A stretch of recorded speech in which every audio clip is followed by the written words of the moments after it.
बिस्मिल्लाहिर्रहमानिर्रहीम। Welcome to my channel EOBI pension news update. I hope कि आप सब ठीक ठाक होंगे। आज का हमारा टॉपिक है ईओपीआई पेंशन में इजाफे की लेटेस्ट न्यूज़ अपडेट। टॉपिक के जाने पढ़ने से पहले आपसे गुजारिश है कि अगर आप चैनल पर नए हैं तो चैनल को सब्सक्राइब कर लें ताकि सरकारी मुलाजमीन और पेंशनर्स के हवाले से आने वाली हर न्यूज़ अपडेट से आपको बाखबर रखा जा सके। तो बढ़ते हैं आज के टॉपिक की जानिब। ईओपीआई पेंशन में इजाफे के हवाले से लेटेस्ट न्यूज़ अपडेट आपके साथ शेयर करते हैं।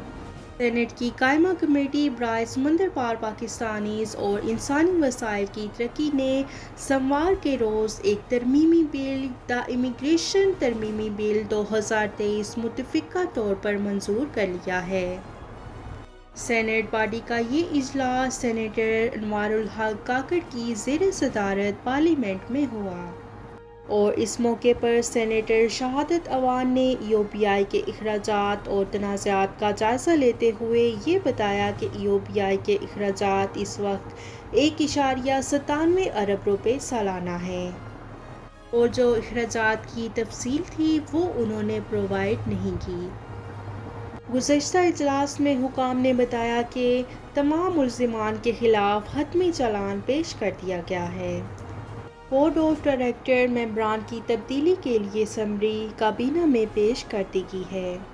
ताहम ईओपीआई की जानिब से जमा कराई गई दस्तावेज़ात दूसरी सूरत पेश करती हैं और इस मौके पर सेनेटर शहादत अवान ने मुतनाज़ जायदादों की मौजूदा वैल्यूएशन के हवाले से भी आगाह किया। ईओपीआई की चेयरपर्सन मिस नाहीद शाह दुरानी साहिबा ने इस मौके पर कहा कि मुतनाज़ जायदादों की मौजूदा वैल्यूएशन का अंदाज़ा लगाना मुश्किल है।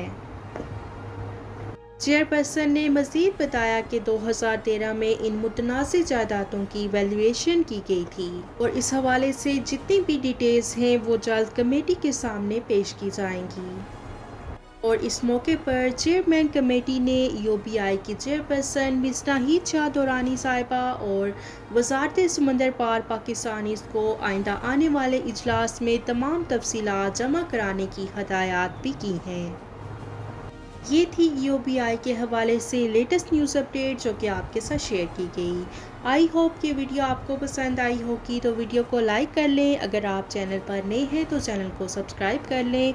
मिलते हैं नेक्स्ट वीडियो में, तब तक के लिए टेक केयर। अल्लाह हाफिज़। अल्लाह निगहबान।